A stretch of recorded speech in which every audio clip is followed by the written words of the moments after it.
Bueno, muy buenos días estudiantes de grado 11. Los saludo como siempre y dándole la bienvenida a este tercer periodo académico en su asignatura de Ciencias Sociales. Entonces comentándoles de que para este periodo vamos a trabajar de manera alterna.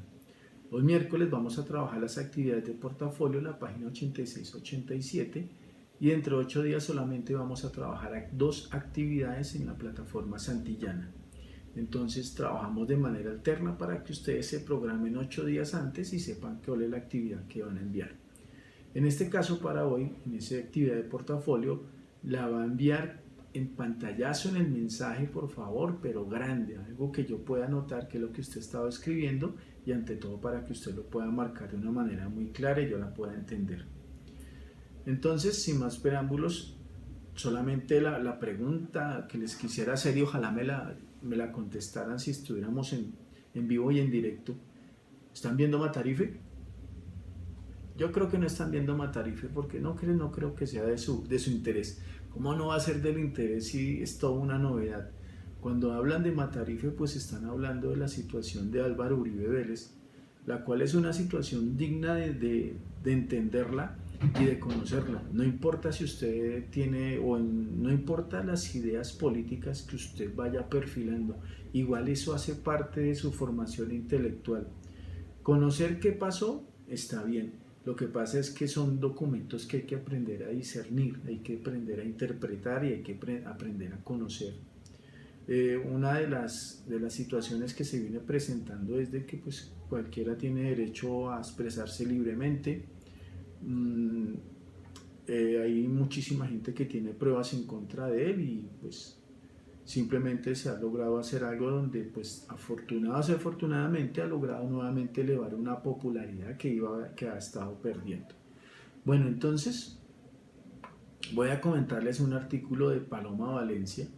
Paloma Valencia dice que va al Comité de Paz, que es una pedrada al acuerdo, es al acuerdo de paz que se logró firmar con las FARC. Y vamos a leer algunos apartes de este artículo. Dice: el pasado 5 de junio se conoció quiénes son los nuevos integrantes del Comité Nacional de Paz para el periodo 2020-2021. Allí, y como representantes del Estado, aparecían nombres como el de Wilmar Ancísar Triana, alcalde de Chiquinquirá, Mauricio Medina Castro, diputado de la Asamblea del Cauca, y la senadora del Partido del Centro Democrático Paloma Valencia, en quien están puestos la mayoría de los cuestionamientos, pues pareciera, según los fines del comité, que su papel dentro de este organismo no es muy claro. Recuerden que el Centro Democrático no estuvo de acuerdo con las expectativas de paz con las FARC, tampoco estuvo de acuerdo con el plebiscito para la paz, tanto que pues proclamaban el no y no el sí, y una serie de situaciones frente a esta situación del acuerdo de paz. Y resulta que hay, frente a las críticas que le están haciendo, ¿cuáles son? Dice, bueno, ¿y por qué se conforma esa Comisión Nacional de Paz? Es propender por el logro del mantenimiento de la paz, generar una cultura de la reconciliación, tolerancia, convivencia y no estigmatización, y facilitar la colaboración armónica de las entidades y órganos del Estado, otorgando prioridad a las alternativas políticas de negociación del conflicto armado interno en orden a alcanzar relaciones sociales que aseguren una paz integral y permanente. Cuando hablamos de paz no la podemos entender dentro del sentido categórico y absoluto. Es más bien un cese de hostilidades, es más bien como determinar que esa violencia que empezó a existir después del asesinato de Jorge Eliezer Gaitán, o esa violencia política que empezó a existir por esos colores de liberales y conservadores, en este momento empieza a desaparecer. Mire que en este caso de las FARC pues nace con el guerrillero más viejo del mundo, pues falleció tiro fijo, y la gran diferencia que existe con las FARC, con el M-19, con el ELN, con el EPL, es que las FARC es una guerrilla rural. Ellos solamente buscaban los acuerdos de paz, su lucha era por la tenencia de la tierra. Tiro Fijo lo decía: la tierra es para el que la quiera trabajar, porque es que la cuestión de la propiedad ha hecho que los campesinos tengan desventajas para poderla trabajar. Mire que cuando cuando se habla de esta tenencia de la tierra y las víctimas del desplazamiento forzado son testigos de todas esas situaciones, porque cuando fueron desplazados de esos territorios y quisieron volver, las tierras ya no eran de ellos, estaban ocupadas ya por otras personas y era muy difícil demostrar que eran propiedades de estas personas, porque pues no había ese contrato, no había esa parte contractual que desde Juan Jacobo Rousseau existe, que se llama el contrato social, de estipular que existe la propiedad privada a través de un contrato. Eso no lo tenían estos campesinos, algunos sí, pero algunos de ellos fueron engañados antes de adquirir esos territorios. Existen organizaciones no gubernamentales que se encargan de buscar esos recursos para que estos campesinos puedan tener algo que se llama la restitución de tierras. Aún así, el tratado de paz con las FARC habla de esa asignación de tierras para los campesinos. Eso se habla de esas reformas rurales. Bueno, pero ¿qué es lo problemático de este nombramiento de Paloma Valencia?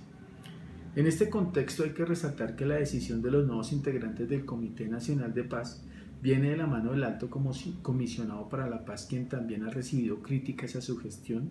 Incluso recientemente desde el Senado se advirtió que su trabajo era invisible para la implementación del acuerdo de paz, pues ha brillado por su oposición e iniciativas con las 16 curules para la paz, pero ha resultado por su apoyo a la decisión de Estados Unidos de incluir a Cuba en la lista de países que apoyan el terrorismo.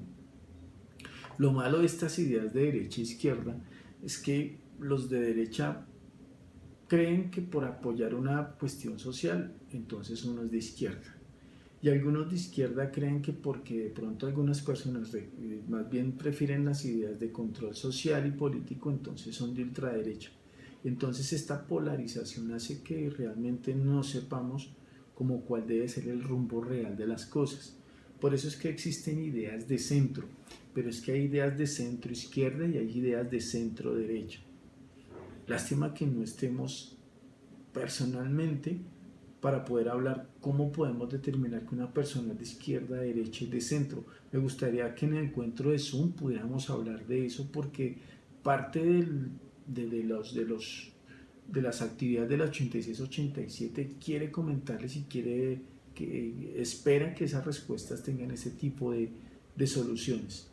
Bueno, entonces,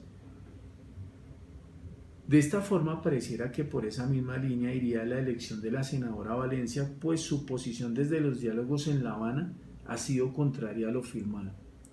Lo que amenaza al gobierno del comité, pues no es menor la anotación sobre la apuesta política que ha hecho el Partido Centro Democrático, apuesta que tiene como uno de sus resultados la poca atención e importancia que le ha dado lo pactado. Posición que ha implicado que a la fecha cifra de personas en proceso de reincorporación asesina es de cerca a las 200. Ojo, porque es que esta situación también ha dado que han desaparecido líderes sociales, líderes y lideresas, porque a los dos hay que nombrarlos. El éxito del proceso de paz es el compromiso del gobierno, porque pueda que existamos muchísima gente comprometida, porque lo importante de un conflicto armado es que esto pare. Y cuando uno dice pare, pare ya, ¿sí? No disparen más, pongámonos, sentémonos a hablar qué necesitamos para llegar a esas cuestiones tan difíciles que se llaman la reconciliación y la paz. La verdad es que cuando existe un perdón necesario, y en este caso el perdón debe ser necesario, es que no es una opción el perdón, aquí es una cuestión necesaria, es algo que pasa por encima de como de muchos escrúpulos de muchas personas, pero los que han vivido de cerca el conflicto saben, y hay un libro que se llama Perdonar lo imperdonable. Ustedes leyeron ese libro, la verdad, las ideas que se tienen frente a estas situaciones cambiarían el 100%. Bueno, entonces, ¿qué pasa con Paloma Valencia? Fue una de las caras más visibles dentro de las esferas políticas que hizo una clara campaña por el no en el plebiscito, ya les había dicho, incluso ha seguido utilizando este discurso para deslegitimar lo acordado y legitimar el abandono del gobierno nacional con la implementación. En nombre de eso, su mayor oposición ha sido a la de la JEP. Valencia, desde la implementación de la justicia especial, ha pasado proyectos que para que ésta tenga un papel diferente dentro de la salida negociada. La JEP ha estado trabajando, tanto así que pues ha llevado militares, han contado que ha sucedido, y es que lo importante de la JEP, y es algo que pues que la gente quiere, a veces no es que se encarcele a las personas que cometieron el delito, sino que diga la verdad. Hay gente que le interesa saber por qué lo desaparecieron y dónde está, porque le queremos dar cristiana sepultura. Mucha gente se conforma con eso y otros pues se conforman, no se quieren conformar con eso, sino que simplemente es que paguen cárcel. Otros quieren justicia, verdad y reparación, pero no repetición. Que haya una labor social con tal de reparar las víctimas a las que ellos le ocasionaron tantos daños. Fueron 50 años de muchísimos problemas, 50 años de muchísimos daños. ¿Por qué no pararon esto cuando recién inició? Esto es como el acné, usted se molesta un granito y se le llena la cara. Más bien cuando aparece el primer granito hay que buscar la manera de que no salga otro, pero el gobierno nunca tuvo esa voluntad política, social, económica de buscar una alternativa con estos grupos armados, con esta violencia política que nació con el asesinato de Jorge Eliezer Gaitán. Ojo, porque es que adicional a esto, la contraparte que le nace a la guerrilla, que en alguna vez tuvo una causa política, una ideología, pues se dañó con la alianza con el narcotráfico. Y pues nacen los grupos paramilitares que dicen que es un guerrero con causa política. Estos grupos armados estuvieron financiados por hacendados, por gente del gobierno, pero a la casualidad que también intervinieron gente del narcotráfico. ¿Y qué es lo que hacían estos grupos? En ocasiones lo que hacían era cuidar las rutas de narcotráfico que algunos de ellos estaban a cargo de los narcotraficantes de turno. Entonces el problema se vuelve más complicado todavía porque es que ya son carteles, ya no son delincuencia común, ya es otro nivel, como dicen ustedes. Por otra parte, es necesario nombrar que otro de los riesgos es el nombramiento de la senadora en el comité y en relación con el concerniente al segundo punto del acuerdo, el cual plantea la participación política, la apertura democrática, es la fijación dentro de su labor en el Congreso y en la Comisión de Paz para restar importancia a quienes llegaron al sector público en representación del partido de las FARC. Dentro de esos acuerdos se establece que las FARC tengan unas curules en el Congreso.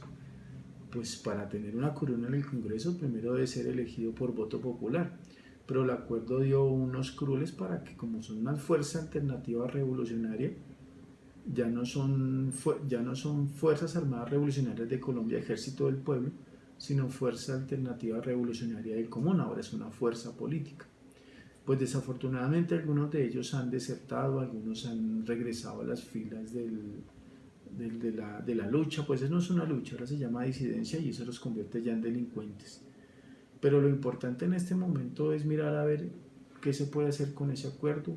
La idea es que esto no vuelva a ser una guerra, porque entonces, ¿cuándo vamos a terminar esto? ¿Cuándo Colombia va a ser un país libre de violencia? Miremos en Latinoamérica cuál es el país que tiene guerrillas. Pensemos por qué los otros países ya no las tienen, por qué han podido terminarlas, por qué han tomado de pronto tal vez el camino de la política, que en este caso lo está haciendo las FARC, y bueno, también lo hizo el M-19 cuando desapareció. Ojo que el M-19 es una guerrilla urbana, es totalmente diferente lo que buscaban las FARC. La FARC busca la tenencia de la tierra, el M-19 buscaba la igualdad social a partir de sus ideas, a partir de lo que ellos comentaban y sus acciones que eran realmente extraordinarias, no extraordinarias de lo buenas, no, eran bastante fuera de lo normal, ¿sí? Tanto de poderse robar la espada de Bolívar, tanto de poderse robar unas armas del Cantón Norte haciendo un túnel y sacarlas del Cantón Norte, ya en la 5 en séptima. Bueno, muchachos, entonces las actividades están en la página 86-87, es obviamente actividades de portafolio. Hay una comprensión de lectura que es sobre la polarización, es un párrafo muy pequeño. Después hay unas actividades sobre violencia directa, violencia cultural, violencia estructural. Hay un esquema que le está explicando de qué se tratan esos conceptos, simplemente lo que usted tiene que hacer es interpretarlos. Hay una línea de tiempo con unos hechos que ocurrieron después después no, desde el asesinato de Jorge Eliezer Gaitán hasta el acuerdo de paz con las FARC, unas preguntas abiertas que son de las actividades anteriores. Entonces me gustaría que nos encontráramos en Zoom, habláramos de este tema, llegáramos a acuerdos en las respuestas para actividades de portafolio, para que su proceso en este tercer periodo sea de una manera óptima y diferente. La idea de esta asignatura es construir pensamiento, aprender a pensar. Recuerde que puede imprimir la rúbrica de autoevaluación y pegarla en su cuaderno. No se le olvide elaborar igualmente el diseño que le estoy enviando para este tercer periodo. Bueno muchachos, les deseo a ustedes un feliz día. Nos vemos en los encuentros en Zoom.